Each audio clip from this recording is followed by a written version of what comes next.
बंधनामध्ये अडकवत नाही, कर्मातनं मुक्त करतं आपल्याला. त्यासाठी पहिल्यांदा कर्माचा सिद्धांत समजून घ्यायला पाहिजे मंडळीनो.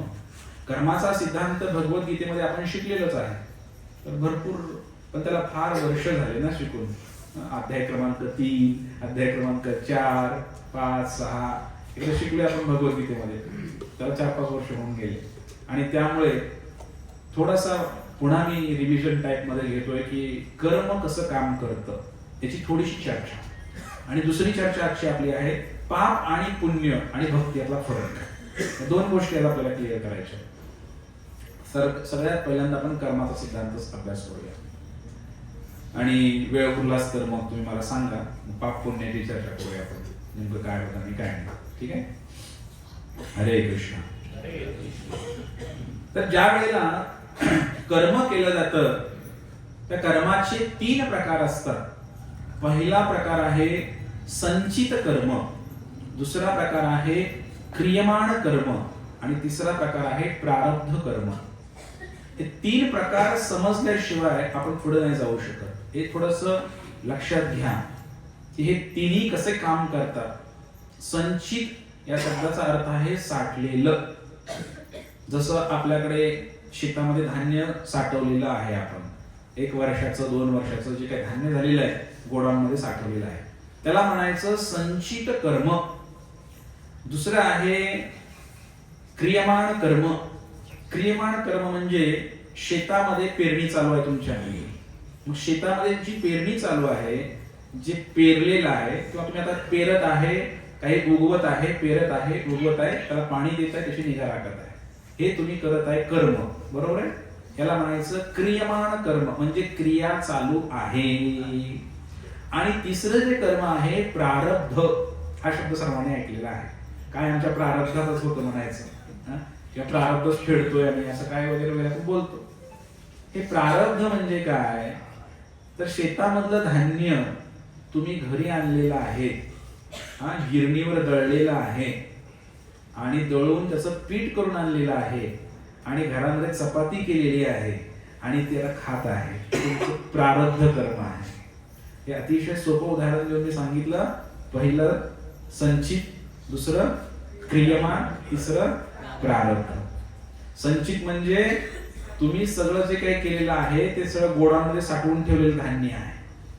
दुसरं क्रियमान म्हणजे शेतामध्ये पेरणी चालू आहे, क्रिया चालू आहे, ते कर्म, त्याचं फळ अजून यायचं बाकी आहे. आणि तिसरं प्रारब्ध, ज्याचं फळ आम्ही चाकतोय. प्रारब्धाची फळ काय, आमचं प्रारब्धच म्हणायचं पूर्वीच म्हणतो की नाही, म्हणजे याची फळं चाकतोय, चपाती मी खात आहे. एक उदाहरण दिलं. कर्माचा सिद्धांत असा आहे मंडळीनो की आमच्या आता जे कर्म चालू आहे, आता जे आम्ही काम करतोय सध्या, हे क्रियमाण कर्म आहे. म्हणजे जे काही कार्य आता मी करत आहे, व्यवसाय करत आहे, नोकरी करत आहे, शेती करत आहे, हे सगळं आमचं चालू आहे. तर हे कशामुळे मला भेटलं, तर माझ्या पूर्वजन्मामध्ये अनेक जन्मामध्ये ज्या गोष्टी मी पेरल्या होत्या त्याच्या आधारे, जे कर्म मी केलं होतं त्याच्या आधारे मला आता शेतीचा व्यवसाय भेटलेला आहे, मला आता डॉक्टरचा व्यवसाय भेटलेला आहे. इकडे आम्हाला तर पाठीमागच्या अनेक जन्मामध्ये मी काय कर्म केलं होतं त्याच्या आधारे मला आता एक व्यवसाय भेटलेला आहे, ते कर्म मी करत आहे. याला म्हणायचं काय, बोला, लक्षण आहे क्रियमाण कर्म.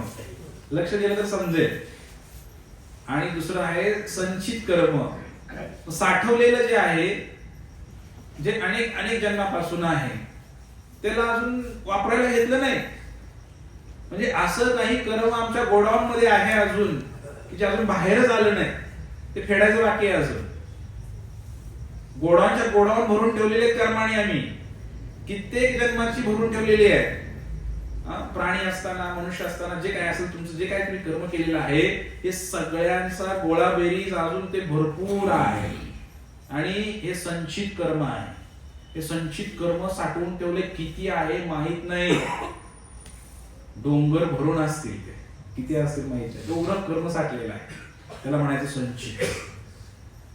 आणि तिसरा प्रकार जो आहे कर्माचा काय? प्रारब्ध. आता जे आमच्या वाट्याला आम्ही जे भोगतोय आता त्याला म्हणायचं प्रारब्ध. आता माझ्या बाबतीत काय घडलं? माझ्या बाबतीमध्ये समजा आज एखादी घटना घडली. उदाहरणार्थ आज माझा ऍक्सिडेंट झाला. तर हा ऍक्सिडेंट जो आहे म्हणजे आता ते घडत आहे, प्रारब्धात आहे, माझ्या लिखित स्वरूपामध्ये आहे की अमुक अमुक तारखेला अमुक अमुक हे होणार आहे आणि हे घडतंयच. म्हणजे माझ्या प्रारब्धामध्ये ते होतं, ते घडलं आणि ते घडत आहे. सध्या मी भोगत आहे. माझी किडनी फेल झालेली आहे, त्रास होतोय मला. मी काय करत आहे? भोग त्याचा घेत आहे, भोगत आहे. तुम्ही त्रास मी सहन करत आहे. माझं डोकं दुखतंय तर मग त्रास मला होतोय, तर हे मी भोगत आहे. याला म्हणलेलं आहे प्रारब्ध. माझं प्रारब्ध मी भोगतो. फरक काय लागा? कारण मला पुढे जायचं या गोष्टीवर तुम्हाला. म्हणून आपले कर्माचे 3 प्रकार आहेत: संचित कर्म, क्रियमाण कर्म आणि प्रारब्ध. म्हणजे तिन्ही नष्ट कसं होऊ शकतं याचा अभ्यास आपल्याला केला पाहिजे. आपण म्हणतो की आता हे कसं नष्ट होईल, आमच्या मागचं कसं काय संपेल, हे सगळं हे कसं नष्ट होऊ शकतं, याचा काही उपाय आहे का? तुम्हाला काय वाटतं? उपाय असायला पाहिजे? प्रश्नाचं उत्तर असायला पाहिजे. हो आहे, शास्त्रामध्ये उपाय आहे. हे कर्म कसं फेडायचं? कारण या कर्मावर गहन चर्चा व्हायला पाहिजे. कारण आपण लोक असे की अजिबात घाबरत नाही. पुढचं पुढे बघू म्हणतो आपण, बरोबर आहे की नाही? थोडस आपण कर्माला घाबरत नाही किंवा काय हे करत नाही. थोडा कर्माचा अभ्यास असायला हवा. तुम्ही डास जरी मारला तरी नरकात जावं लागेल तुम्हाला. श्रीमद भागवतामध्ये लिहिलेलं आहे, वर्णन केले. आपण तर सहजासहजी मारून टाकतो डास लगेच, पकडून मारत. तो जवळ जरी नाही आला त्याला आता घेऊन मारत. श्रीमद भागवताच्या 5व्या स्कंदामध्ये आता येईल 28 प्रकारचे नरक आहे. प्रत्येक नरकाचं डिटेलमध्ये भागवतामध्ये वर्णन आहे. हे तुम्हाला घाबरवण्यासाठी पण आहे असं समजलं चालेल. कारण घाबरायला पण पाहिजे ना. मास्तरला घाबरलं पाहिजे असा एक सिद्धांत आहे. गुरुजीला घाबरलं पाहिजे. गुरुजीला घाबरले नाही तर मग ते गुरुजी कसं, बरोबर की नाही? ते विद्यार्थी तसे मला कोणीच घाबरत नाही. परीक्षेमध्ये बघून नका लिहू म्हणलं तरी बघून लिहिते. पेपर द्या म्हणलं तरी देत नाही. कोणीच घाबरत नाही मला. साधा फळा मास्तर आहे मी. काय करायचं? काय सांगतो तुम्ही तुम्हाला?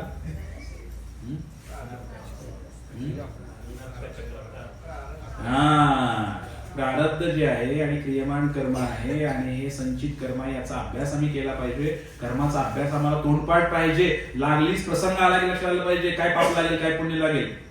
प्रसंग पुढे आला की लक्षात आलं पाहिजे. तर आम्ही जीवन जगू शकतोय. आमच्या मनाने आम्ही जीवन नाही जगू शकत मंडळीनं. मला वाटतं म्हणून मी असंच एक जीवन जगत आलो. आणि तर मग आम्हाला किती कर्म लागेल आणि काय काय आम्ही गोळा करून ठेवणार काही लक्षात येणार नाही आमच्या. तर पहिलं, संचित कर्म कधी नष्ट होतं? नाम संकीर्तन साधन सोपे, जळतील पापे जन्मांतरीची. तुकाराम महाराज म्हटले. अहो भगवंतांच्या तुम्ही सत्संगामध्ये आला, दोन्ही हात वरती करून नाचायला लागला कीर्तनामध्ये. तुम्हाला काहीच माहित नाही अजून. नुसतं आलाय, प्रसाद घेताय, कीर्तनामध्ये नाचताय, नामस्मरण करताय. तुमचं संचित जळून राख झाले. किती होतं संचित? डोंगरा एवढं होतं. असे अनंत डोंगर भरले होते. इतकं पाप मी केलं होतं. केवळ तुम्ही शरण आलेला आहे. तुम्ही इथं आलाय, कपाला गंध लावलाय, 2 हात वरती करून हरे कृष्णा कृष्णा कृष्ण हरे हरे हरे राम राम राम हरे हरे एवढंच करताय. तुम्हाला काहीच माहित नाही. केवळ तुम्ही भगवंतांच्या सत्संगामध्ये आला, थोड्याफार नियमाचं पालन केलेलं आहे. कोणी मांसाहार बंद केला, कोणी नशापान बंद केले, कोणी जुगार बंद केला, कोणी व्यभिचार बंद केला आणि सगळं काही थोडंफार नियमाचं पालन करून तुम्ही इथे आला. केवळ भगवंताची शरणागती घेतलेली आहे, बस. बाकी काय जास्त नाही. फक्त इथे येऊन फक्त सर हरे कृष्ण म्हणताय, माळ्यावर जप करताय. तुकाराम महाराज म्हणताय एका जन्माची आहे, अनेक जन्माची पाप तुमची जळून राख झाली. तर राहिलंच नाही काय. विचार करा किती सोपा मार्ग आहे. म्हणून संचित मागचं हटलेलं आहे. म्हणजे जे गोडाऊन भरले होते पापाचे, जे काय असेल ते सगळं हटलेलं आहे. दुसरं कर्म आहे क्रियमाण कर्म. ते कसं हटू शकते आमच्या मागचं, त्याचे काही उदाहरण आपल्याला पाहिजे. हे क्रियमाण कर्म जे आहे, जेव्हा एखादा व्यक्ती ठीक आहे तुम्ही इथे आला, भगवंताचं नामस्मरण केलं, सत्संग ऐकला, पण प्रेमाने येताना तुळशीचं पान भगवंतासाठी आणलं, अतिशय प्रेमाने. तुमच्या बागेमधलं एखादं गुलाबाचं फुल भगवंतासाठी आणलं, शरद विहारींसाठी, आणि प्रेमानं कधी नैवेद्य आणला, भोग आणला, म्हणजे असं 56 भोग करायला लावल्यानंतर केला तो विषय नाहीये. प्रेमानं म्हणते मी, कधी आणला तुम्ही एखादा भगवंताला भोग आणला, एखादी वस्तू आणली भगवंतांना, अतिशय प्रेमाने भगवंताची तुम्ही सेवा करताय, त्यावेळेला भगवंत प्रसन्न होतात आणि तुमचं क्रियमाण कर्म, क्रियमाण म्हणजे काय, जे चालू आहे, बनायचं जे प्रोसेस चालू आहे, कर्म आपली बनायची पण चालू आहे बरं का, प्रोसेस, कर्म चालू आहे बनायचं आपलं, किंवा पाप करण्याची वृत्ती आपल्याकडे आहेच, हे सगळं भगवंत नष्ट करून टाकतात केवळ तुम्ही भगवंतांची प्रेममयी सेवा केल्याने. आता आपण फक्त नामस्मरण केल्याने संचित निघून गेलं, पापाचे सगळे डोंगर साठवलेले निघून गेले. दुसरं बोला, क्रियमाण कर्म, भगवंतांची प्रेमाने जर तुम्ही सेवा केली इथं येऊन, तर भगवंत मागचे जे काही चालू कर्म जे तुमचं बनतंय ना, तर ते सगळं कर्म नष्ट करतात. समजा तुमचं काय एखाद्या मुंगीवर पाय पडला आता इथे, काय करत आहे तुम्ही, सेवा करत आहे भगवंतांची, सेवा करता करता मुंगीवर पाय पडला, मुंगी मारणे पापच आहे. हत्ती मारला काय, मुंगी मारला काय, आत्माच आहे तो एक प्रकारचा. मुंगीला मारलं तर मुंगीचं जे पाप लागणार आहे, भगवंत, एक तर तुम्ही जर भक्त असाल, भगवंताची सेवा करताना तर मुंगीचा उद्धार होईल पहिली गोष्ट, आणि ती मुंगी मारल्याचं ते भगवंत ते माफ करतील तुम्हाला. जर तुम्ही भगवंतांच्या सेवेमध्ये असाल तर, तुम्ही जर पिक्चर मध्ये, थिएटर मध्ये चाललेला आहे आणि जाताना तुम्ही जर मुंगी मारली तर माफ नाही होणार. तर तुम्ही जर सत्संगामध्ये उडी मारताना मुंगी मारली तर माफ आहे. हा भगवंता सिद्धांत आहे, हे समजून घ्या. कुठं मारल्यावर काय होतं आणि कर्म कसं काम करत आहे. म्हणजे क्रियमाण कर्म सुद्धा भगवंत काढून टाकतात लगेच. तुमचं जे काय डे टू डे लाईफ चालू आहे दैनंदिन जीवनामध्ये, जर काही पाप घडलं तर भगवंत माफ करतायत त्या कर्माला. फक्त तुम्ही सेवा करत असलं पाहिजे भगवंतांची. तिसरं, आता एक दुसरं क्रियमाण कर्म समजून सांगण्यासाठी एक उदाहरण मी तुम्हाला देतो. एक गोष्ट आहे, वृंदावनामध्ये गोवर्धन नावाचा पर्वत आहे, आणि त्या गोवर्धन पर्वताच्या पायथ्याला राधाकुंडाच्या जवळ एक प्रसिद्ध संत राहायचे. त्यांचं नाव होतं राधेश्याम बाबा. काय नाव होतं? हे राधेश्याम बाबा जे होते, त्यांचा एक शिष्य होता मस्तराम. काय नाव होतं? नावही मस्त आहे, मस्तराम बाबा. नवीनच मुलगा आलेला, तो गुरुजींकडे आला आणि गुरुजींना म्हणलं मला तर राहायचं आहे, मला काहीतरी सेवा द्या. गुरुजी ठेवायला तयार नव्हते, ते कोणाला शिष्य बनवत नव्हते. ते म्हणले नाही नाही मी इथंच राहणार, म्हणले मला काहीतरी सेवा द्या. म्हटले बरं, म्हणले ठीक आहे, सेवा आहे तुला. सेवा दिली त्याला, स्वयंपाकघरामध्ये किचन मध्ये सेवा दिली. त्या मस्तरामला सेवा दिली. काय करायचं, दिवसातनं 3 वेळा आंघोळ करायची आणि सारवून घ्यायचं सगळं किचन 3 वेळा, कारण भगवंतांना भोग लागतो ना, प्रत्येक वेळा सारवावं लागतं. तर 3 वेळा सारवायचं, पाणी भरायचं नवीन स्वच्छ शुद्ध विहिरीचं, आडाचं जे काय असेल ते, आणि भगवंतासाठी भोग बनवायचं. त्या मस्तरामला काम दिलं. मस्तराम काम करू लागला, अतिशय प्रेमाने भगवंताची सेवा करायचा. मग एके दिवशी अशी घटना घडते, तो भगवंतासाठी सकाळी उठतो आणि किचन स्वच्छ करतो, शेणाने सारवतो, सगळं काही पाणी वगैरे स्वच्छ भरून ठेवतो. आणि अचानक एक कुत्री येते आणि ती कुत्री काय करते, त्या किचन मध्ये शिरते. आता भगवंताला नैवेद्य बनवताना ते कुत्री आले तर मग ते अशुद्ध होतं सगळं, म्हणून त्याने काय केलं, कुत्री आली की मग तिला हाकलून लावायचं. पण संतांचा एक स्वभाव असतो की प्राण्यांना सुद्धा ते टाकून नाही बोलत कधी. माणसाचा तर विषय नंतरचा आहे, प्राण्याला सुद्धा मारताना 100 वेळा विचार करा कसं मारलं कुत्र्याला. म्हणून ते काय करायचे, मस्तराम बाबा त्या कुत्रीला काहीच करत नव्हते, फक्त हड असं म्हणायचे आणि परत ती निघून गेली की परत सारवायचे. 2 वेळा झालं, परत ती कुत्री आली, परत तिला हाकलून लावलं, परत सारवलं, परत ती कुत्री आली, परत सारवलं. आणि हे सगळं कोण पाहतंय? राधेश्याम, त्यांचे गुरु पाहतायत. गुरुंनी पाहिलं की सकाळपासून भगवंताला नैवेद्य दाखवायची वेळ झालेली आहे, हा सकाळपासून सारवतोय, भोग कधी लावणार देवाला, नैवेद्य कधी अर्पण करणार. ते म्हणले महाराज काय करू, कुत्री ताप द्यायला लागली सकाळपासून. महाराज सहज बोलले, मार म्हणले त्या कुत्रीला. देवाला इथं भोग लागला म्हणले, मार म्हणले त्या कुत्रीला. ही बोलण्याची भाषा आहे. पण मस्तराम हा असा शिष्य होता, गुरुमुख पद्मवाक्य चिते ते करी आहे असा नव्हता. चित्तात ठेवायचं सुद्धा नाही, डायरेक्ट ऍक्शनच. पडून द्यायचं नाही गुरुचा शब्द खाली, त्याचा विचार सुद्धा करायचा नाही जास्त. ते म्हणजे कुत्रीला मार म्हणल्याबरोबर तिथे दांडकं पडलं होतं, असं दांडकं घातलं की ती एकाच दांडक्यामध्ये कुत्री गार झाली. राम नाम सत्य. आता प्रश्न असा पडला की मग ते गुरुजी लागले ओरडायला ह्याला, म्हणजे पागल आहेस का? हा, तुला मी कुत्रीला हाकलून लावायला सांगितलं होतं, मार म्हणजे काय जिवे मार म्हणून सांगितलं होतं का तुला? हा, अरे अरे अरे, रडायला लागले ते त्यांचे गुरु. कोणाही जीवाचा न घडो मत्सर, मत्सर सुद्धा न पाहिजे. तर हत्या झाली, ते कुत्रीची हत्या झाली, त्या गुरुंना रडायला लागले. म्हणजे आपल्यामुळे एक जीव मेला, त्यांना फार वाईट वाटले. आणि मग ते म्हटले ठीक आहे. मग ते शिष्य बोलायला लागला, महाराज तुम्ही तर सांगितलं होतं मार म्हणून, मग मी जसं तसं पालन केलं. मला वाटलं तुम्ही आता मी आठवून तर लावत होतो, ती सारखी यायचीच नको असेल तुम्हाला म्हणून तुम्ही मारा म्हटले, म्हणून मी मारलं. ठीक आहे म्हणले, आता काय करायचं. शिष्य पण रडायला लागला. तर अपराध झाला म्हणजे गुरूंच्या आदेशाचं 100% पालन केलं मी, तर तरी सुद्धा अपराध झाला. आता या प्रक्रियेमध्ये पाप कोणाला लागायला पाहिजे तुम्हाला सांगा मंडळी? गुरुला लागायला पाहिजे होतं पाप, शिष्याला. एक गोष्ट लक्षात घ्या, शिष्याने मारलं 100% शिष्याला पण पाप लागणार आहे, कारण क्रिया त्याच्या हातून झालेली आहे. मारण्याची क्रिया त्याच्या हातून झालेली आहे. त्याला कारण गुरु असू शकतं,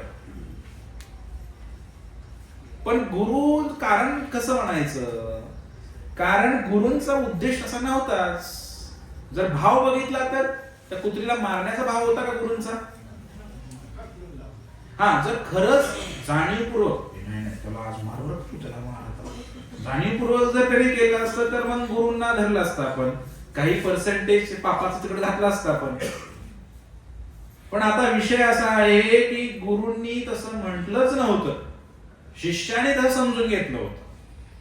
हे नीट लक्षात घ्या. त्यामुळे अपराध हा शिष्यालाच लागणार होता, पहिली गोष्ट. आता करायचं काय? पण ह्यात गुरु स्वतःला दोषी समजताय की माझ्या बोलण्याचा वेगळा अर्थ माझ्या शिष्याने घेतल्यामुळे हत्या झालेली आहे एका कुत्रीची. काय करायचं? गुरूंनाही वाईट वाटतंय. बाबा म्हटले जा अंत्यविधीचे सामान घेऊन ये म्हटले. त्या कुत्रीचा अंत्यविधी केला, चांगल्या पद्धतीने तिला दहन केलं. आणि मग जेव्हा ही कुत्री दहन झालं त्यावेळेला हे जे मस्तराम होते त्यांनी सगळा विधी केला. अंत्यविधी झाला, दुसरा झाला, तिसरा झाला, 5वा झाला, 10वा सुद्धा झाला त्या कुत्रीचा. आणि मग 10व्याचं गोड जेवण ठेवलं कुत्रीच्या नावाने. आणि एकतर आपल्या हातून तिचं पाप घडलेलं आहे, कमीत कमी आपण चांगलं करतो व्यक्तीच्या प्रती करावं असं गुरूंची इच्छा होती. 10व्या दिवशी गुरूंनी सांगितलं शिष्याला की गोवर्धन किती किलोमीटर आहे? 7 मैलाचा आहे, 21 किलोमीटर आहे. पूर्ण गोवर्धनची परिक्रमा कर आणि सगळ्यांना सांग, जेवढे काय तिथं दौंडी पेटव, जेवढी काही कुत्री दिसतील तिकडे तुला सगळ्यांना सांग की आज आमच्या इकडे राधेश्याम बाबांच्या आश्रमामध्ये गोडाचा आहे, 10व्याचा आहे, सर्व कुत्र्यांनी यावं. अशी दौंडी पेटव म्हणजे दौंडी पेटवली सगळीकडे. आणि अक्षरशः मंडळीनं हजारो कुत्री त्या ठिकाणी जमा झाली 10व्याचं खायला त्या आश्रमामध्ये बाबांच्या. माणसं नाही, कुत्रे आले तिकडे खायला. आणि कुत्र्यांनी सुद्धा ते 10व्याचं, कुत्र्यासाठी विशेष बनवलेली खीर दुधाची, सर्व कुत्रे तृप्त होऊन खाल्ले सगळे. तरी कथा आहे, मोठी आहे, पण मी आता इथं संपवतो ही कथा. तर या ठिकाणी शिष्याचं जे कर्म होतं, शिष्याला अपराध लागला होता. काय अपराध लागला होता? एक कुत्री मारल्याचा अपराध लागला होता, तो एक जीव मारल्याचा अपराध लागला होता. तो अपराध, त्याचं पाप, हे सगळं त्या राधेश्याम बाबांनी स्वतःवर घेतलं, गुरूंनी स्वतःवर घेतलं. म्हणजे ती क्रिया चालू होती, आताच घडली होती, त्याचं जे पाप आहे त्याला क्रियमाण कर्म म्हणतात. ते पाप त्या शिष्याचं गुरूंनी घेतलं. मला हे मुद्दा क्लिअर करायचा होता इथे. ते म्हटले, गुरुनी स्वतः बोलून दाखवलं, ते म्हटले ते पाप मी सगळं माझ्यावर घेतो आहे, कारण ते माझ्यामुळं घडलेलं आहे, असं गुरुनी समजलं. आलं का लक्षात तुमच्या? म्हणजे संचित कर्म नष्ट होऊ शकतं केवळ भगवंताची शरणागती घेतल्यानं, हरे कृष्ण मंत्र म्हटल्यानं. क्रियमाण कर्म सुद्धा गुरु नष्ट करू शकतात तुमचं, गुरुमध्ये तेवढी ताकद असते. तसा गुरु आणि संत पण पाहिजे बरं का. आणि तिसरं आहे प्रारब्ध. तुम्हाला समजतंय ना मी काय बोलतोय? ते डोक्यावरून जातंय, अजून सोपं करून सांगायला बरं. प्रारब्ध कसं नष्ट होऊ शकतं आमचं? प्रारब्ध म्हणजे आता चपाती केली खात आहे, त्याचं पण पाप आहे ना. तर हे प्रारब्ध जे आम्हाला भोगायला आलेलं आहे ते भोगावंच लागेल की हो. आता आपण एखाद्याला दुःख झालं, एखाद्याचं कॅन्सर झाला, तर त्याचं दुःख आपण कसं काय वाटून घेऊ शकतो? कुठली आई जरी असली तरी त्या मुलाचं दुःख नाही वाटून घेऊ शकत हो. कॅन्सर त्याला झालेलं आहे ना त्या मुलाला, आई कसं काय दुःख वाटून घेईल? नाही, बापाला पण घेता येत नाही, मित्राला पण घेता येत नाही. तुमचं डोकं दुखतंय, शेजारच्याला देऊ शकता का दुःख तुम्ही? जास्तीत जास्त झेंडू बाम लावून दाबून देईल लोक तुमचं, पण त्याचं वाटून नाही घेऊ शकत ना तो. प्रारब्ध वाटून कसं घ्यायचं, हे कर्म वाटून कसं घ्यायचं, हे पण थोडंसं माहिती पाहिजे. तर प्रारब्ध म्हणजे तुमच्या नशिबात जे ठरलेलं आहे ते आता तुमच्या वाटेला आलेलं आहे, तुम्हाला ते भोगायचं आहे. खरं तर प्रारब्ध भोगायलाच पाहिजे मंडळी. प्रारब्ध आता जर तुम्ही टाळायचा प्रयत्न केला काही कारणास्तव, ते कधी ना कधी ते उगवणारच आहे. त्यामुळे प्रारब्ध हे भोगायलाच पाहिजे, कारण पुढचा जन्म घ्यायचा वाचतो. समजा एखाद्याला, तसं चैतन्य चरितामृत मध्ये एक कथा येते की जो तो वासुदेव नावाचा भक्त आहे, तर तो काय करतो, त्याला कुष्ठरोग झालेला आहे आणि कुष्ठरोग त्याच्या अंगावरती किडे पडलेले आहेत सगळे. कुष्ठरोग म्हणजे गळतं अंग सगळं आणि किडे पडतात. तर ते किडे त्याला खात होते आणि किडे खाली पडायचे, असे शरीरात खाली पडायचे किडे. तर तो उचलून घ्यायचा, परत शरीरावर ठेवायचा. मग त्याला कोणी विचारलं, असं काय करताय महाराज तुम्ही? मोठे महान व्यक्तिमत्व. तर ते म्हटले, जे काय माझं प्रारब्ध आहे याच जन्मामध्ये फिटू दे. ते किड्यांना किती खायचंय, किती मला त्रास द्यायचा, सगळं काही व्हायचं ते आत्ताच होऊ द्या, कारण पुढच्या जन्म नको रे देवा. प्रारब्ध हे याच जन्मामध्ये फेडण्याचा प्रयत्न केला पाहिजे आपण, जे काही आपल्या प्रारब्धामध्ये आहे. एखाद्याची किडनी फेल आहे, तर मग याचा अर्थ आपण ते प्रारब्ध आहे, आपलं प्रारब्ध आहे. मग आता काय करा तुम्ही? किडनी फेल आहे तर तुम्ही ते सहन करा, ते काय आहे ते करा. पण ते किडनी जर दुसऱ्याची घेतली तर ते वाढत जाणार परत सगळं प्रोग्राम. हे साधू संतांना माहित असते सगळं. हे कर्माचा सिद्धांत शिकला पाहिजे. प्रारब्ध जे भोगायला आले ना ते जास्तीत जास्त भोगा, जेणेकरून मोकळं व्हायला करतात. लक्षात आलं का तुमच्या? म्हणून आपण आपल्या आयुष्यामध्ये अशा प्रकारे प्रारब्धामध्ये जर तुम्ही, आणि प्रकार पण आहेत बरं का प्रारब्धामध्ये, की कशा प्रकारे प्रारब्ध येतं आणि काय होतं. दोन प्रकार आहेत प्रारब्धामध्ये. एक आहे आर्तप प्रपन्न आणि द्रपत प्रपन्न. हे दोन प्रकार काय, उदाहरण दिल्याशिवाय कळणार नाही. पहिलं उदाहरण द्रौपदीचं घेऊया. द्रौपदीनं काय केलं, ज्या वेळेला जेव्हा संकट आलं, जसं आपल्या जीवनात पण संकट येतं एखादं, पण द्रौपदीने काय केलं, सुरुवातीला स्वतःच्या हिमतीनं लढण्याचा प्रयत्न केला. ती साडी धरली, लज्जा वाचवण्याचा प्रयत्न केला, पण ते शक्य होईना. दोन्ही हात वरती केले द्रौपदीनं आणि भगवान श्रीकृष्णांना हाक मारली, हे गोविंद, हे मुकुंद, हे मुरारी, वाचवा मला, हे कृष्ण मला वाचवा, मी संकटामध्ये आहे, मी तुमची भक्त आहे, अनन्य भक्त आहे, मला वाचवा. या घटनेमध्ये एक घटना काय आहे, आर्ततेनं हाक मारणे, एकदम हृदयापासून हाक मारणे. द्रौपदीला हृदयापासून, आर्त भावनेनं हाक मारणे, मराठी शब्द आहे लक्षात तुमच्या. हृदयापासून द्रौपदीनं हाक मारली. या घटनेमध्ये घडलं काय की भगवंत आले आणि द्रौपदीची रक्षा केली. ऍक्च्युली द्रौपदीचं प्रारब्ध द्रौपदी भोगत होती. प्रारब्ध कसं नष्ट करायचं हे सांगतोय की द्रौपदीच्या प्रारब्धानुसारच ठरलेलं होतं तिचं वस्त्रहरण होणार आहे, कारण तशी घटना पूर्वी घडलेली आहे पूर्वजन्मात तिच्या बरोबर. त्यामुळं तिचं वस्त्रहरण होणार होतं, तिला जे काय घडणार होतं. पण झालं काय, भगवंताला हाक मारल्यामुळे, अर्थ भावनेनं हाक मारल्यामुळे भगवंताला यावं लागलं आणि द्रौपदीचं प्रारब्ध नष्ट केलं भगवंताने. वस्त्रहरण नाही झालं, द्रौपदीचं होऊ दिलं नाही. इथे भगवंताला हस्तक्षेप करण्यासाठी थोडी जागा शिल्लक आहे. जर तुम्ही हाक मारली जोरात दोन्ही हात वरती करून, हरे कृष्ण हरे कृष्ण कृष्ण कृष्ण हरे हरे हरे राम राम राम हरे हरे. थोडीशी संधी आहे भगवंताला शिरण्यासाठी. ज्या वेळेला एखादा भक्त असा अर्थ भावनेने पुकारना करतो ना, भगवंत प्रारब्ध उडवून लावतात. राहिलं काय खाली, नाव घेतलं तर संचित गेलं. क्रियमान कर्म सुद्धा सहज नष्ट होतं. एखाद्या साधू संतांची सेवा केली, भगवंताची सेवा केली तर क्रियमान कर्म नष्ट झालं. प्रारब्ध जे भोगाला आले आता वाट्याला, ते सुद्धा भगवंताने नष्ट केले.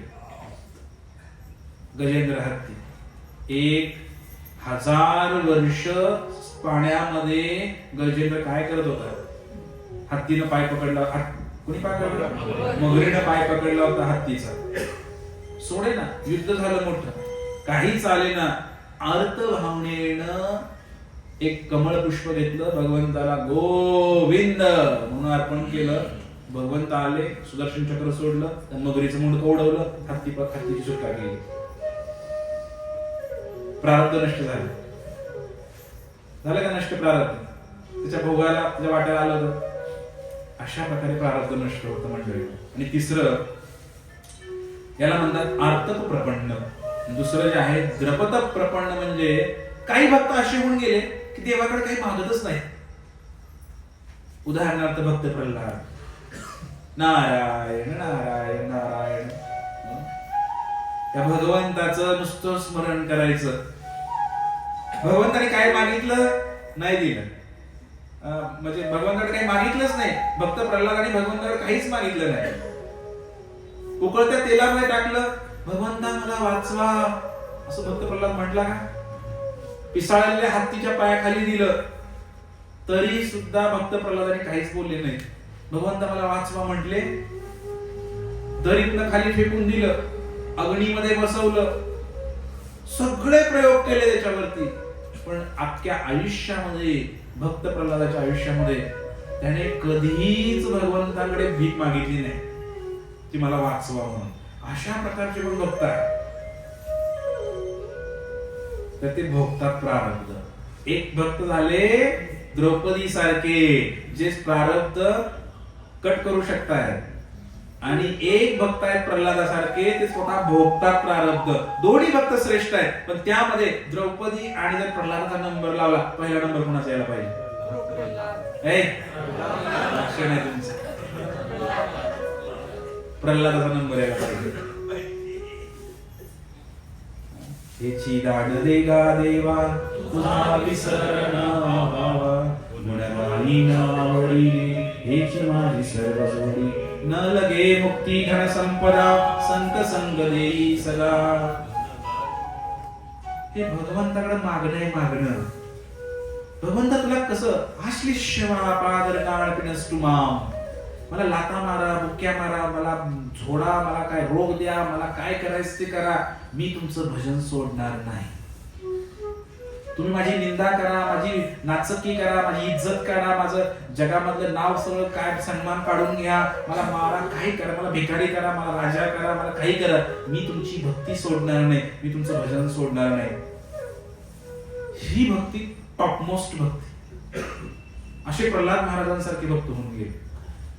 म्हणजे प्रारब्ध जे आहे ना, प्रारब्ध सुद्धा भगवंत घेतात. हे मला तुम्हाला सांगायचं या कर्माच्या गोष्टीमध्ये. भगवंतच नाही, संत सुद्धा प्रारब्ध घेतात. जर एखादा पॉवरफुल संत असेल ना, तुमचं प्रारब्ध नष्ट करू शकतो. बरसाण्याची परिक्रमा करतो आपण, राधाराणीचं गाव आहे, जाताना एक गाव लागतं. साक्री खोरच्या अलीकडे चिचोली चित्रासतीचं गाव आहे. त्या गावामध्ये एक संत राहायचे आणि हे संत जे आहेत त्यांच्याकडे एक विशेष देणगी होती. ते भविष्य सांगायचे. त्यांना भविष्य कळायचं पुढच्या व्यक्तीचं. आणि भविष्यामध्ये आजकाल जे भविष्य बघतो त्याच्यामध्ये एक आट आहे. सगळं काही सांगू शकतात ते, तुमच्या नशिबात काय लिहिलंय काय नाही. पण ते ज्योतिषी एक गोष्ट सांगत नाही की तुमचा मृत्यू कधी होणार आहे. कारण अशा गोष्टी सांगायला नाही पाहिजे असं ज्योतिषशास्त्राचंही म्हणणं आहे. पण हे महाराज सांगायचे. संत मंडळी एकदम साधे असतात, सिंपल असतात. त्या महाराजांनी सांगितलं, एक भक्त होता, सहा नामस्मरण करायचा, वृंदावनामध्ये राहायचा. तो भक्त महाराजांकडे आला आणि महाराजांना म्हटला, महाराज माझं भविष्य बघता का, माझं भविष्य काय सांगा. महाराजांनी त्याचं भविष्य बघितलं, हातावरून बघितलं असेल, चेहऱ्यावरून बघितलं असेल, असंही बघितलं जे काय असेल. आणि महाराजांनी सांगितलं, 1 वर्षानंतर 1 वर्षाच्या आतमध्ये एका बसच्या ऍक्सिडेंट मध्ये तुझा मृत्यू होईल. म्हणजे सांगायचं नसतं असं, पण सांगितलं महाराजांनी. त्या शिष्याला सांगितलं.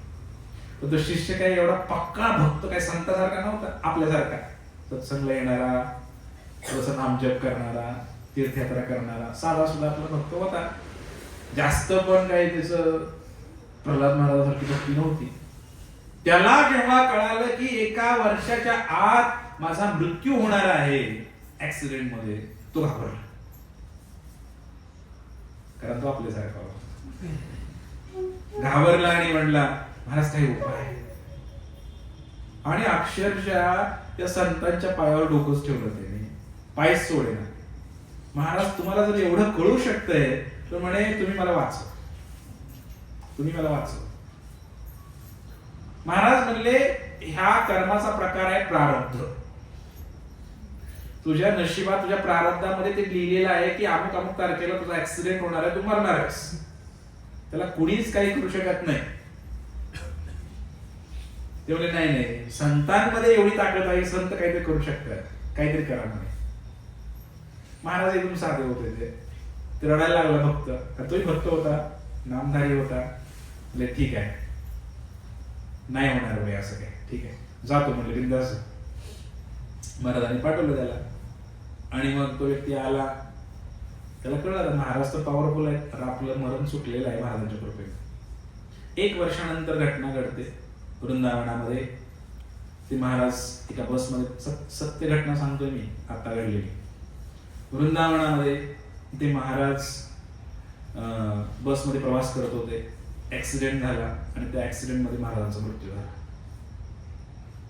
महाराजांचा मृत्यू झाल्यानंतर सगळीकडे चर्चा पसरली.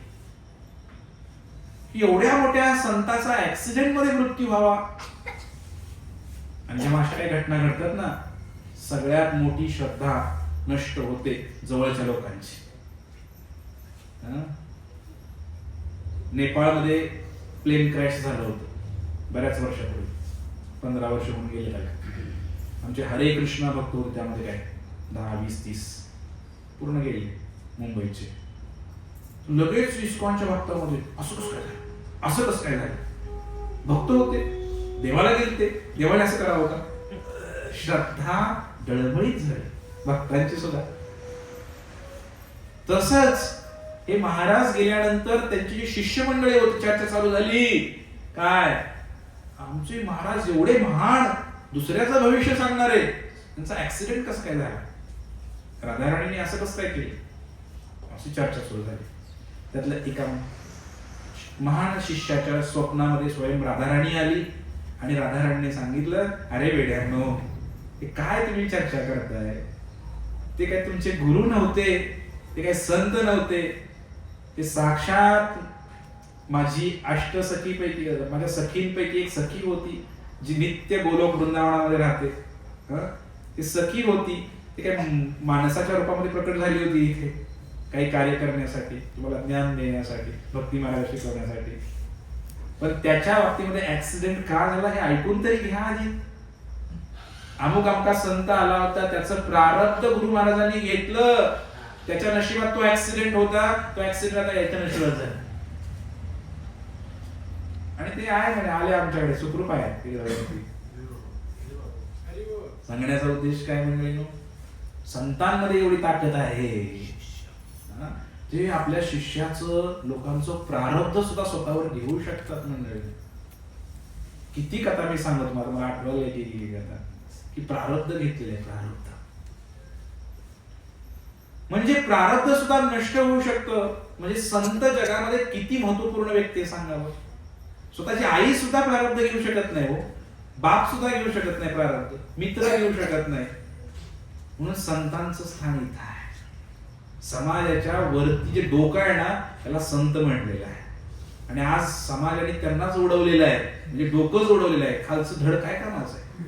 हात नसला तर चालेल, एक वेळ पाय नसला तर चालेल, डोकं पाहिजे की.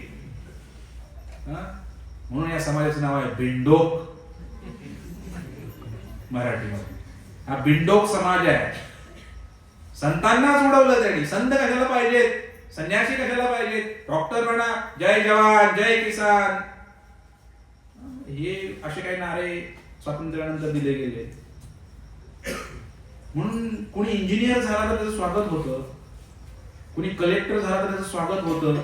गावामध्ये बॅनर लागतात, भरपूर त्याला हार पुरे घातले जातात. क्लास 1 ची पोस्ट काढली, क्लास 2 ची पोस्ट काढली, बरंच काही त्याचं स्वागत होतं.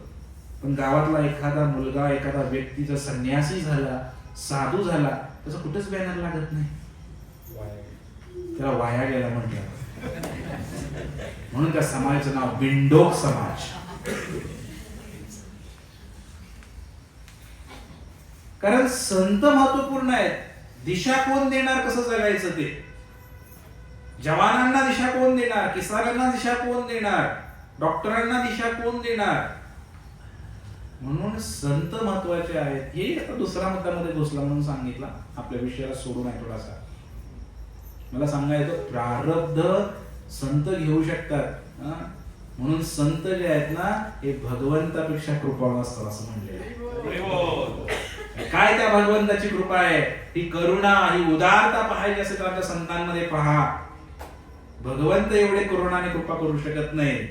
म्हणून अशा संतांचे चरण पकडले पाहिजे, त्यांच्या चरणाची धूळ घेतली पाहिजे, त्यांचं उच्चिष्ट घेतलं पाहिजे, त्यांच्या चरणाचं चरणामृत घेतलं पाहिजे.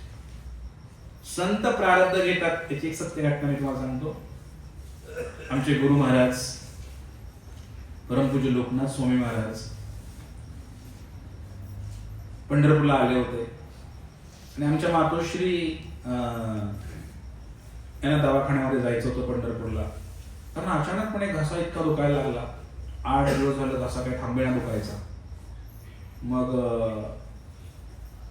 घसा दुखतोय म्हणून पंढरपूरला गेलो दवाखान्यामध्ये. पण त्याच वेळेला समजलं की त्या ठिकाणी गुरु महाराज आलेले आहेत. मी इच्छा झाली की पहिलं त्यांचं दर्शन करू, दवाखाना काही नंतर करता येईल, महाराजांचं दर्शन पण होणार नाही. आणि अशा वेळेला मंदिरामध्ये पोहोचलो पंढरपूरमध्ये. आणि त्या मंदिरामध्ये पोहोचल्यानंतर त्या ठिकाणी गुरु महाराज आलेच होते आणि त्यांचं पाद प्रक्षालन, चरण धुण्याची संधी तिथे भेटली आणि जे चरणाचं चरणामृत तिथं पडलेलं. म्हणजे पाय धुतलेलं जे पाणी आहे ते पाणी धुवून पुढे गेले होते ते. आणि मागं लोक काय करत होते, ते चरणामृत घेत होते.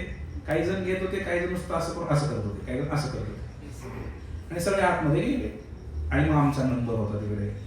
आमच्या मातोश्रीने चरणामृत भेटलंच नाही.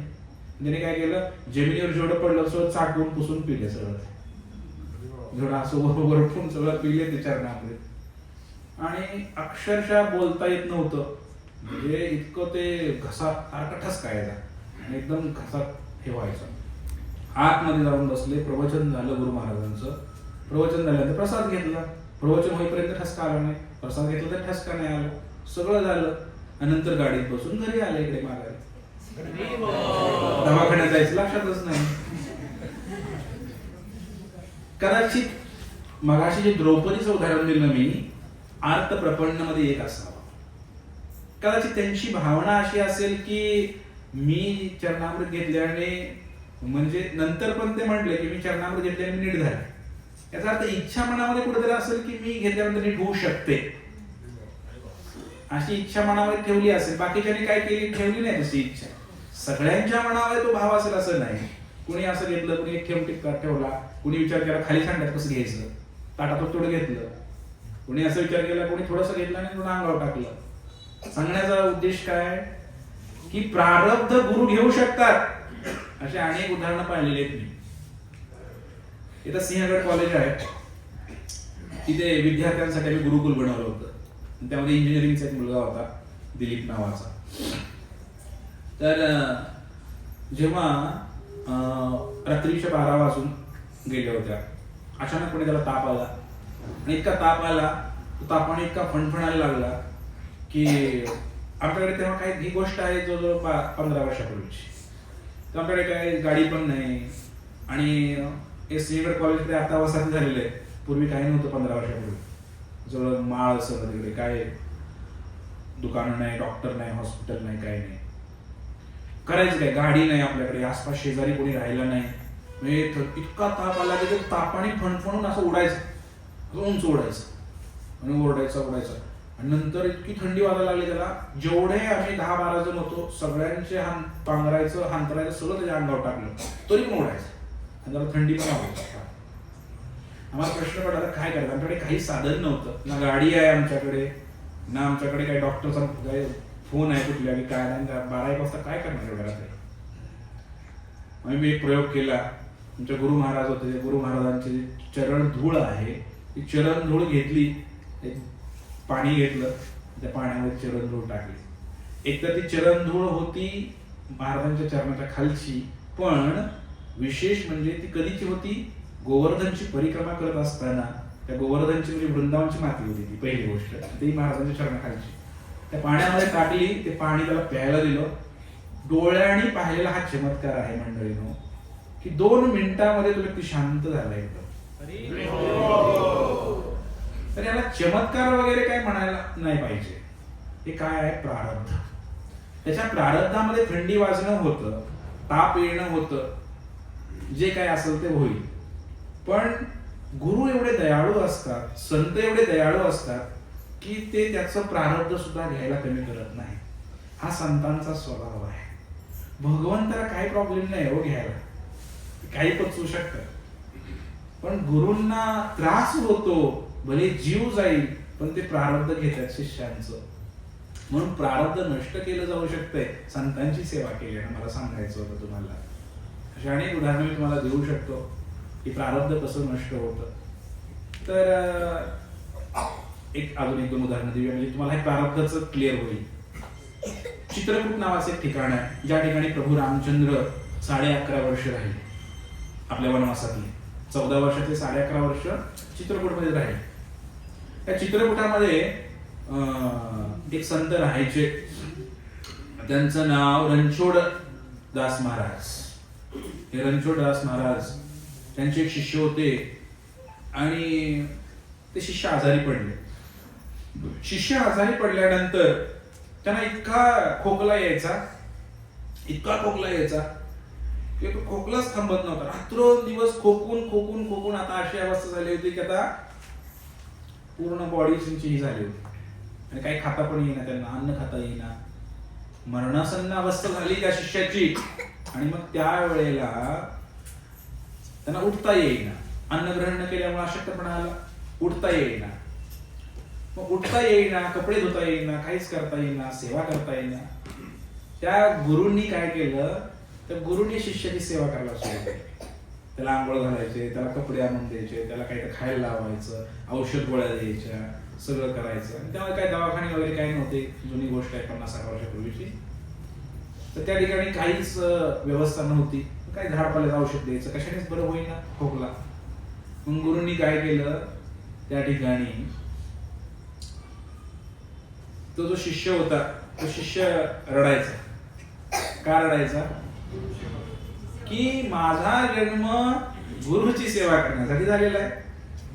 आता उलट व्हायला लागले की गुरुच माझी सेवा करायला लागलेला आहे. त्याच्या मेलेलं बरं ना, हे उलटा प्रोग्राम कशाला, मेलेलं बरं असं त्या शिष्याला राहून वाटायचं. आणि हे जाणलं गुरूंनी जाणलं आणि गुरूंमध्ये तेवढी ताकद होती, ते गुरु एवढे महान होते.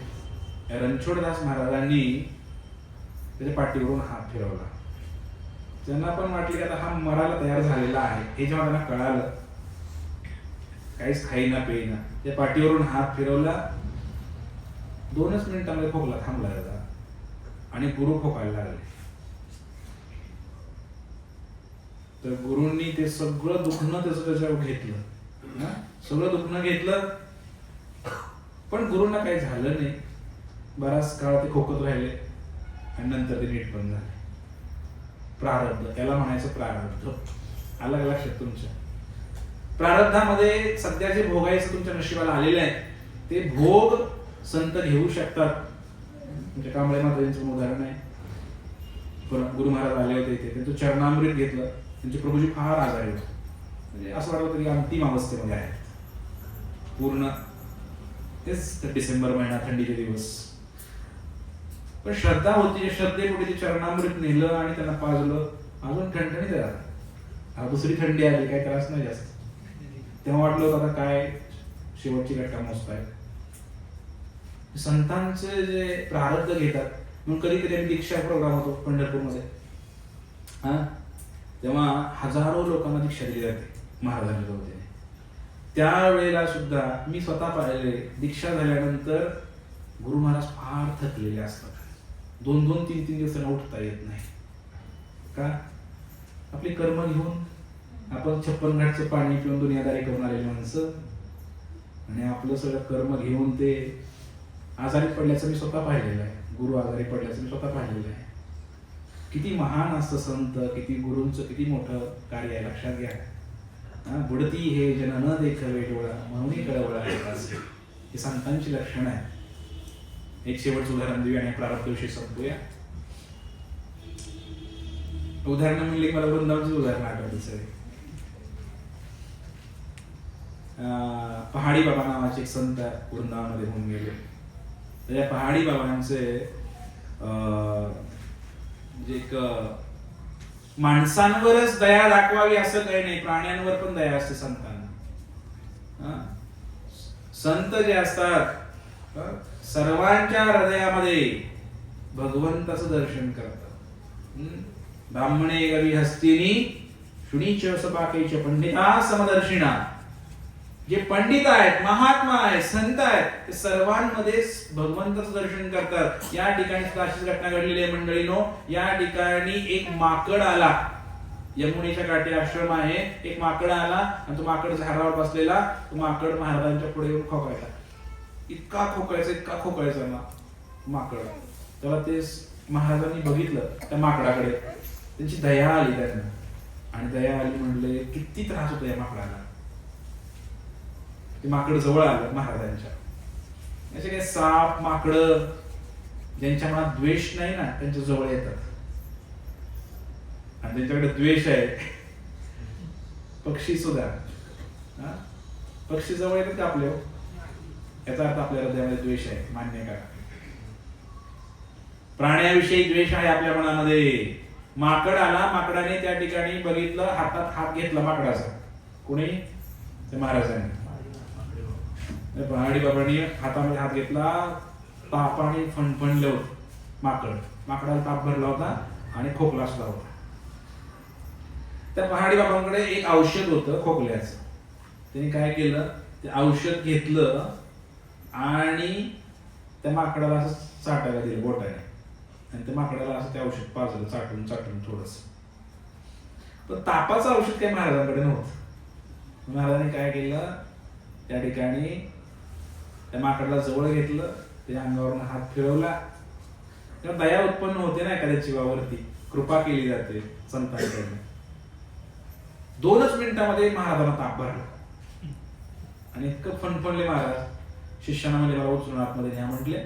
झोपडीमध्ये गेले आणि बाहेर बघतोय तर ते माकड उड्या मारायला लागले चांगले.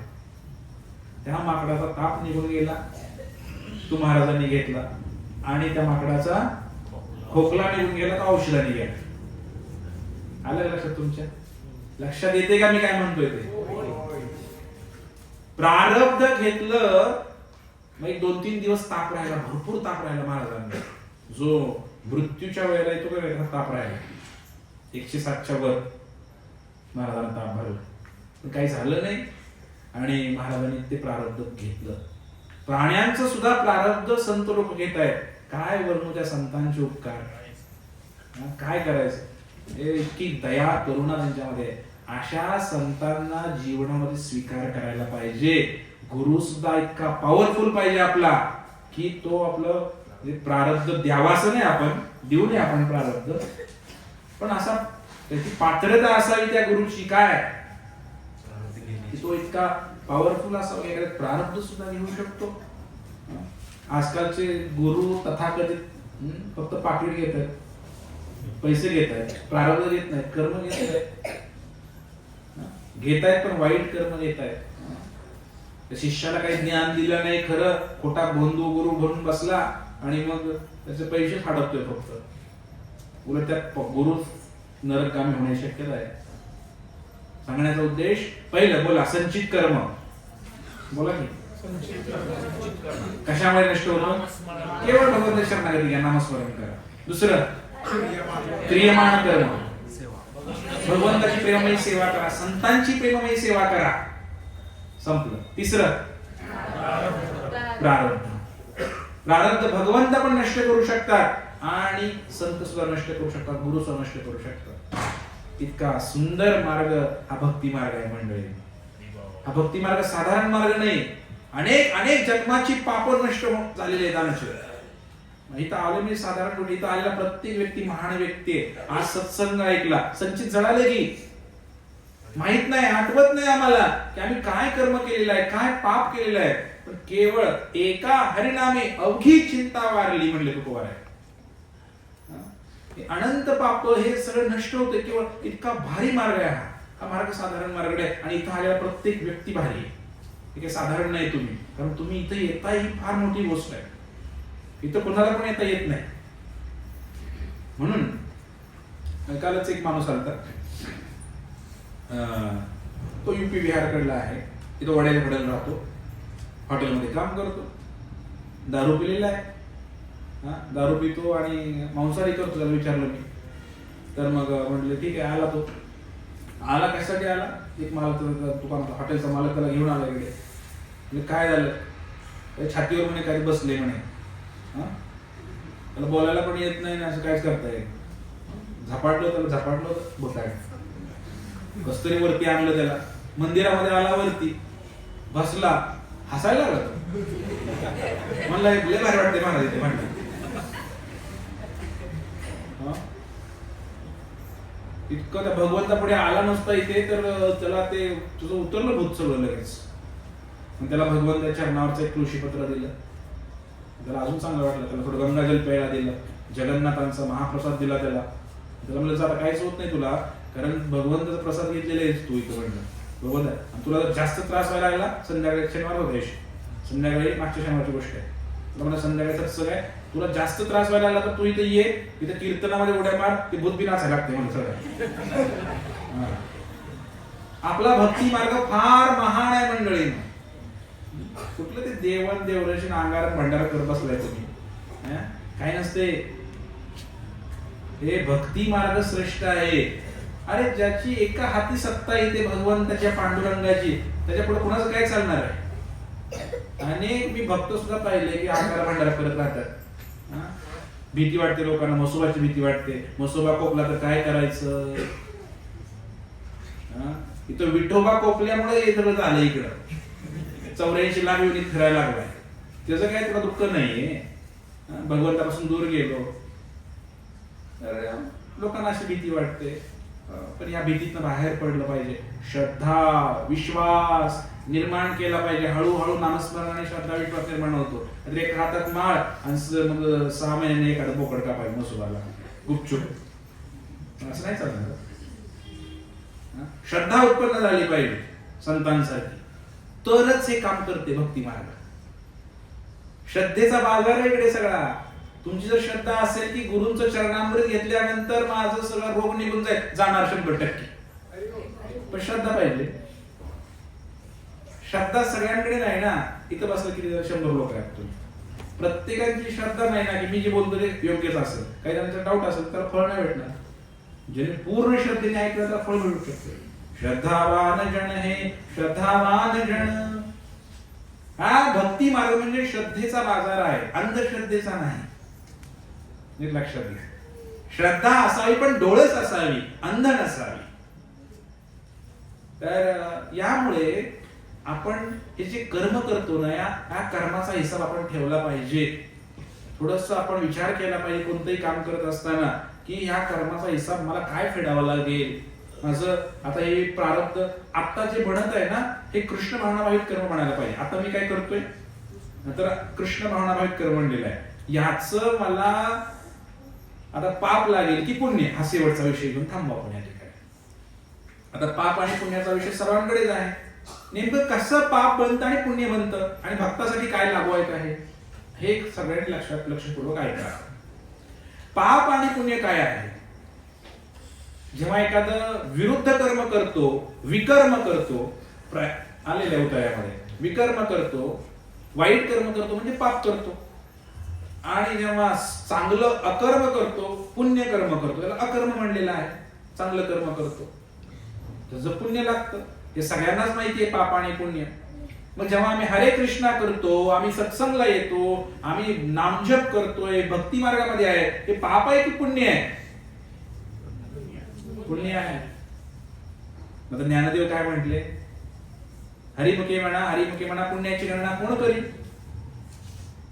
याचा अर्थ काय? तुम्ही तर आता पुण्य म्हणले,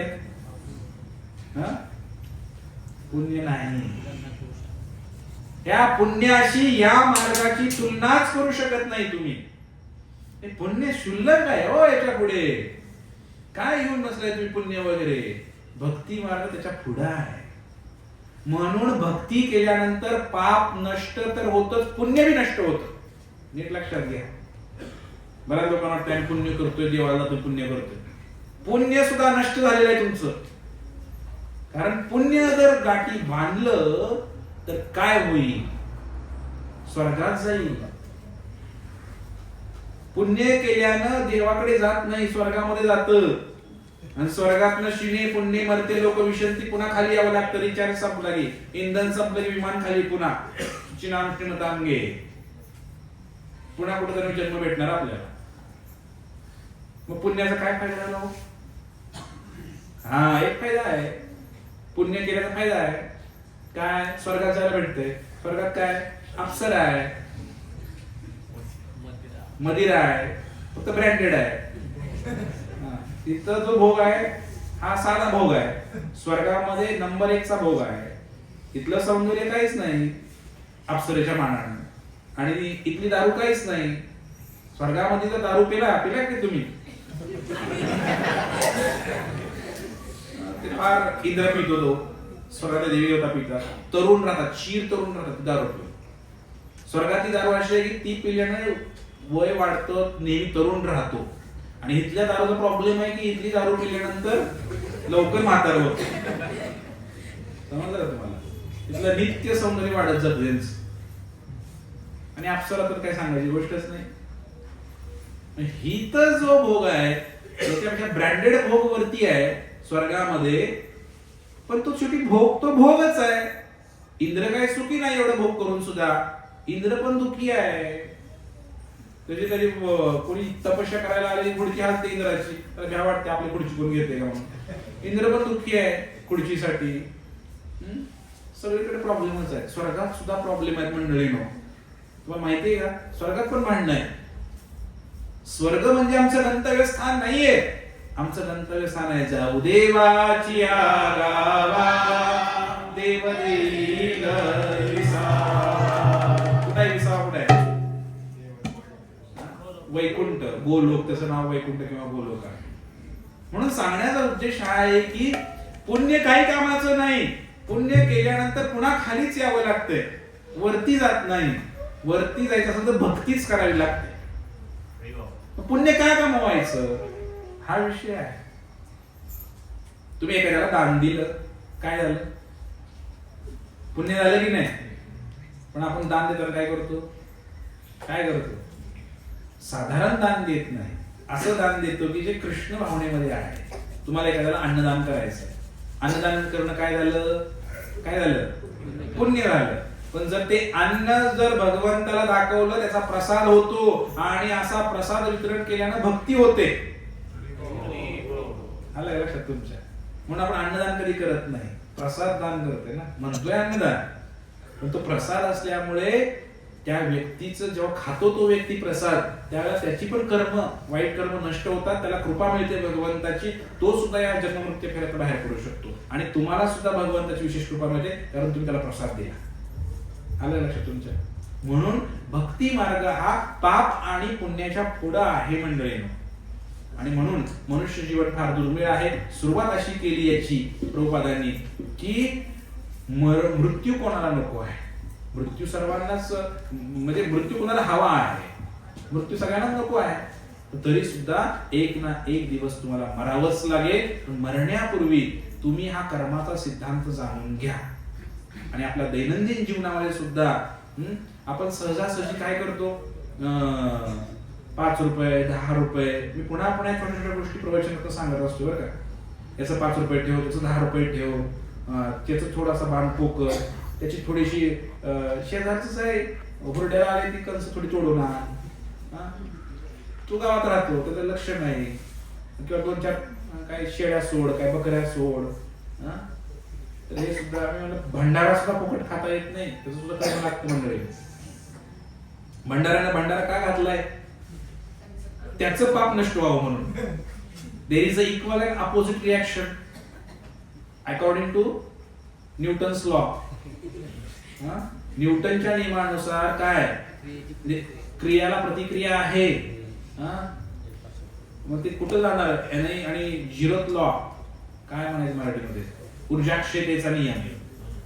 ऊर्जा निर्माणही होत नाही आणि नष्टही होत नाही, ती फक्त एकातून दुसरीकडे स्थानांतरित रूपांतरित होते. Energy neither be created nor be destroyed, it will be converted from one form to another form. याचा अर्थ काय? हे पाप जर उडलं तर जाणार कुठे?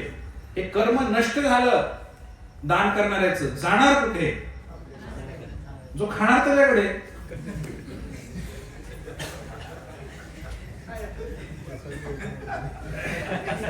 प्रसाद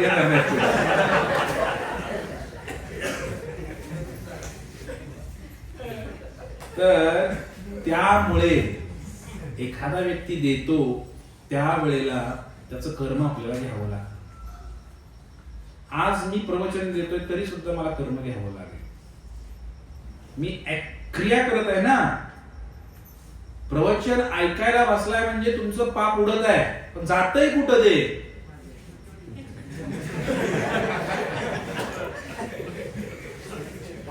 त्यामुळे मला पण थोडं स्ट्रॉंग राहावं लागेल.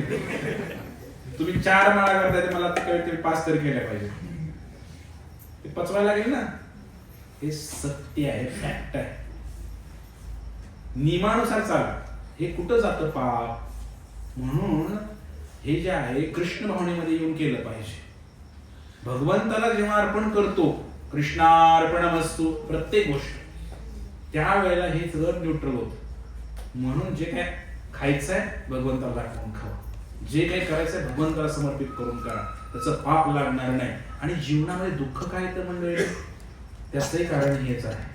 काही पाप इथंच फेडायचंय, काही पाप काही दिवसांनी फेडायचंय. जसं आता कोणीतरी आलं आणि मला एक काना खायला लावली, तर मी काय करेन? त्याला दुसरी काना खायला लावली. ते माहित नाही लावली की नाही, पण लावली असं समजूया. तर काय आलं? इन्स्टंट रिॲक्शन, तात्काळ ऍक्शन, क्रिया झाली. आता मी अभ्यास करत आहे, शाळा शिकत आहे. परीक्षा कधी आहे? 3 महिन्यांनी आहे. 3 महिन्यांनी मी अभ्यास केला, परीक्षा दिली. परीक्षा नंतर निकाल कधी येतो? 1 महिन्याने. MPSC सोडून बाहेर सांगतो 1 महिन्याने निकाल आला. ऍक्शन किती पेपर लिहायचे आज, निकाल आला 1 महिन्याने. म्हणजे काय आलं?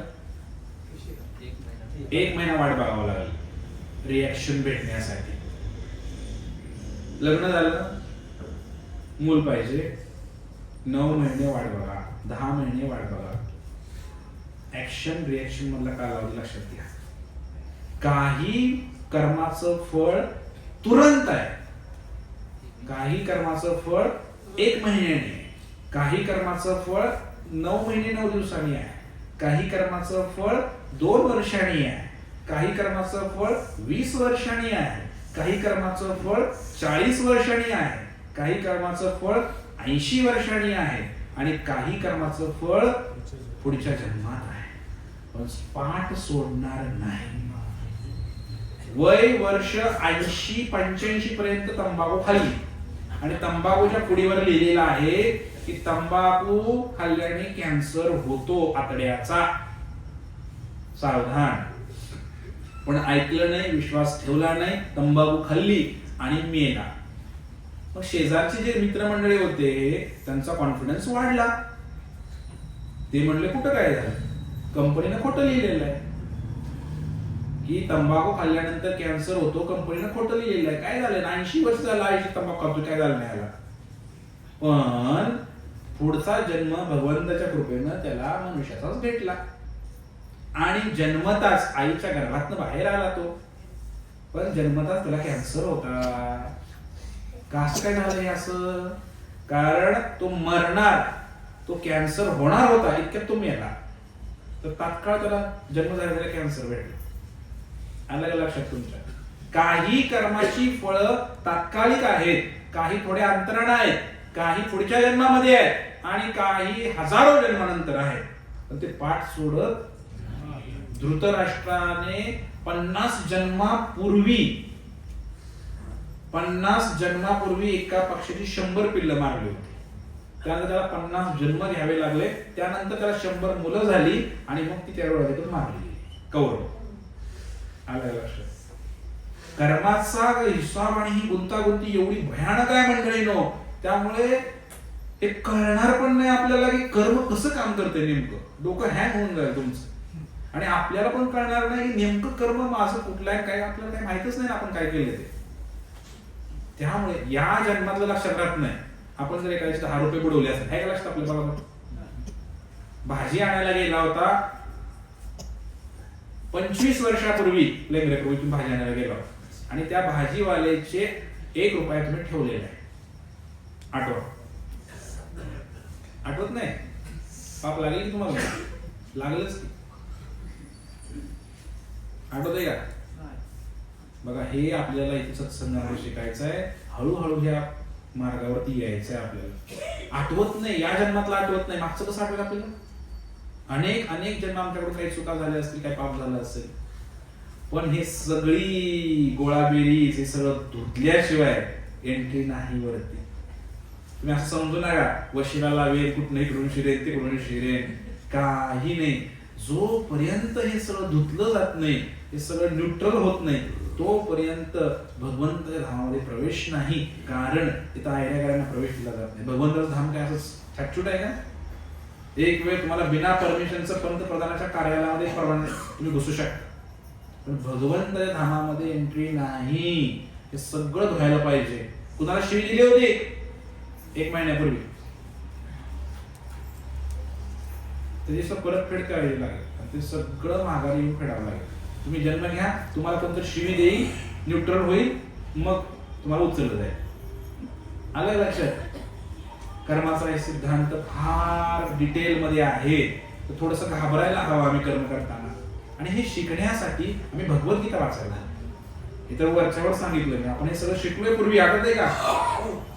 जे काय आता उदाहरणं दिली बऱ्याच वेळा दिली आहेत मी आधी, पण दुर्दैव माझं की तुम्हाला आठवत नाही काय.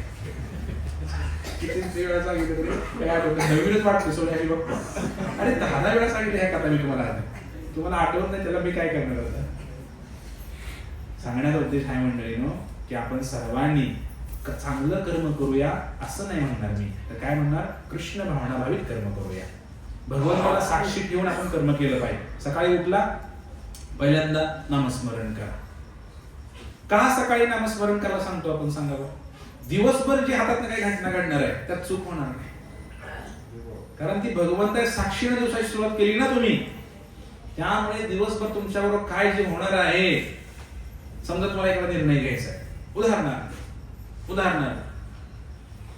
तुम्ही सिगारेट पित नाही असं गृहीत धरून चालूया, आणि तुम्ही कुठेतरी गेला तर मित्राचा वाढदिवस आहे, संध्याकाळची वेळ आहे, काही जण सिगारेट पीत बसले आहेत, कोणी दारू पीत बसलेले आहे, दारू पण मला आवडत नाही, पण जबरदस्ती केली आणि तुम्हाला दारू प्यायला भाग पाडलं. पण जर सकाळी तुम्ही काही नामस्मरण केलं असेल तर त्यावेळेचा निर्णय योग्यच असणार संध्याकाळचा. आलं लक्षात? तुम्ही भगवंताची कृपा बरोबर घेऊन दिवसभर फिरा, मोकळं फिरू नका मोबाईल घेऊन नुसता खिशात. कृपा घेऊन फिरा खिशामध्ये. सकाळी उठल्यानंतर नामस्मरणाची कृपा घ्या भगवंताची, भगवद्गीता वाचा, दिवसातला प्रत्येक निर्णय योग्य होईल. भगवंताची कृपा धरून तो निर्णय, याला म्हणतात कृष्ण भावना.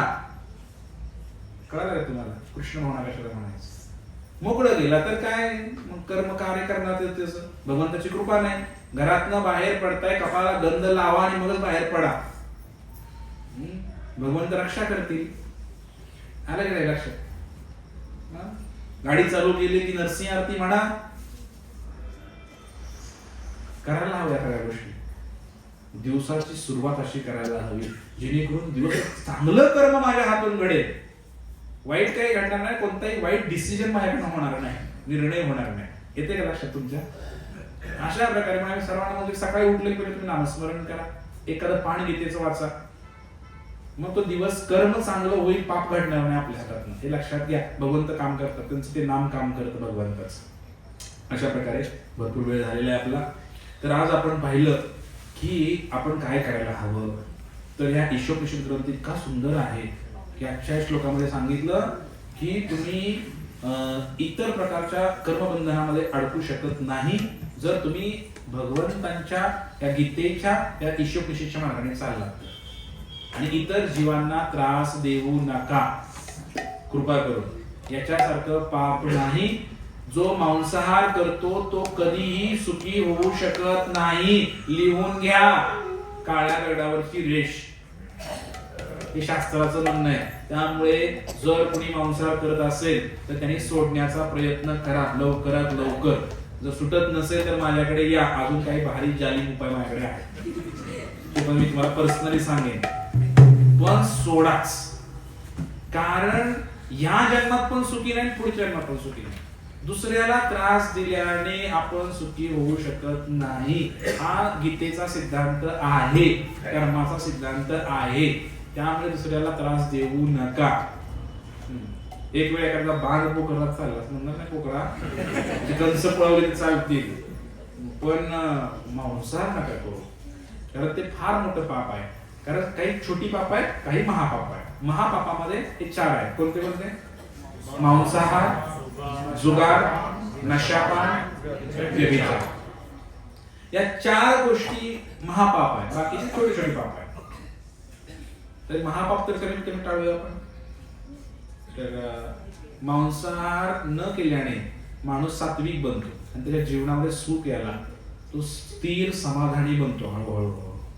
त्यामुळे टाळा आणि सात्विक बनायला शिका. हरे कृष्ण हरे कृष्ण.